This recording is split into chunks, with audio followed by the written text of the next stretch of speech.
9 మంది కాంగ్రెస్ నేతలకు సభా హక్కుల ఉల్లంఘన నోటీసులు ఇచ్చింది లోక్సభ సచివాలయం. మోదీ, ఓం బిర్లాపై ఏఐ వీడియో ప్రచారం చేశారని నోటీసులు ఇచ్చారు. 3 రోజుల్లో సమాధానం ఇవ్వాలని ఆదేశించారు.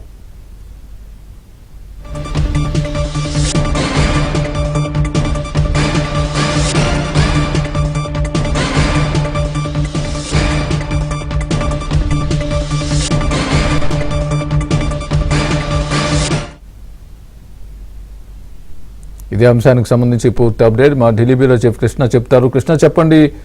9 మంది కాంగ్రెస్ నేతలకు సభా హక్కుల ఉల్లంఘన నోటీసులు ఇచ్చినట్టుగా మనం చూస్తున్నాం. Breaking news. మీ దగ్గర ఉన్న పూర్తి అప్డేట్ ఏంటి? పూర్తి అప్డేట్ ఇవ్వండి. స్వామి, లోక్సభలో జరిగినటువంటి వివాదం మనం చూసాం. ఆ వివాదానికి సంబంధించి కాంగ్రెస్ పార్టీకి చెందినటువంటి 9 మంది నేతలకు లోక్సభ సచివాలయం అధికారికంగా నోటీసులు ఇచ్చింది. అయితే కొంతమంది కాంగ్రెస్ నేతలు ఏదైతే సోషల్ మీడియాలో ప్రధాని నరేంద్ర మోదీ, అదేవిధంగా లోక్సభ స్పీకర్ ఓం బిర్లా గురించి ఆర్టిఫిషియల్ ఇంటెలిజెన్స్ తో తయారు చేసినటువంటి వీడియో ప్రచారం చేశారన్న ఆరోపణలు వచ్చాయి.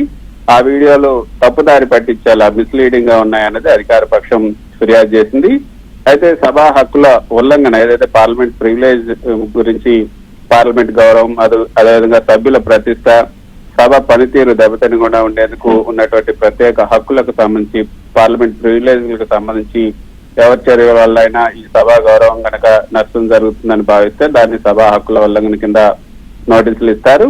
ఆ విధంగా ఈ లోక్సభ సచివాలయం ఈ ఏఐ వీడియోలు తప్పుదోవ పట్టించేలా ఉన్నాయి కాబట్టి పార్లమెంట్ వ్యవస్థను అవమానించేలా ఉన్నాయన్న ఆరోపణలతో స్పీకర్ పదవిని దూషించినట్లుగా కూడా ఉన్నట్లుగా ఫిర్యాదుతో 9 మంది కాంగ్రెస్ నేతలకు నోటీసులు ఇచ్చారు. ఇందులో 3 రోజుల్లోగా వివరణ ఇవ్వాలి. ఎందుకు మీ మీద చర్య తీసుకోకూడదు, 3 రోజుల్లోగా వివరణ ఇవ్వాలన్నది వారి సమాధానం ఆధారంగా తదుపరి చర్యలు నిర్ణయించే అవకాశం ఉంటుంది. అయితే వివరణ కనుక సంతృప్తికరంగా లేకపోతే సభా హక్కుల కమిటీకి ఈ యొక్క ఫిర్యాదులు సభా హక్కుల కమిటీకి వెళ్తాయి.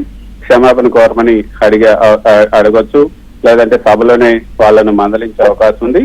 అరుదైన సందర్భాల్లో మాత్రమే సస్పెన్షన్ కూడా ఉండే అవకాశం ఉంది. అయితే వీళ్ళందరినీ కూడా 8 మంది సస్పెండ్ చేస్తారా, లేకపోతే ఓన్లీ మందలించి వదిలేస్తారా, క్షమాపణ చెప్పమంటారా అని కూడా ఏదైనప్పటికీ అది సభా హక్కుల కమిటీ నిర్ణయం తీసుకోవాల్సి ఉంటుంది. కాంగ్రెస్ నేతలు ఏదైతే రాజకీయ ప్రతీకార చర్యగా దీన్ని ఆరోపిస్తూ ఉన్నారు. అధికార పక్షం మాత్రం పార్లమెంట్ గౌరవాన్ని కాపాడేందుకే ఈ నోటీసులు ఇచ్చామని చెప్తున్నారు. అయితే ఇంకా విషయం విచారణ దశలోనే ఉంది. తుది నిర్ణయం అయితే ఇంకా రాలేదు. మొత్తానికి 8 మందికి లోక్సభ సెక్రటరీ అయితే నోటీసులు జారీ చేసింది. Right, thanks for the update Krishna.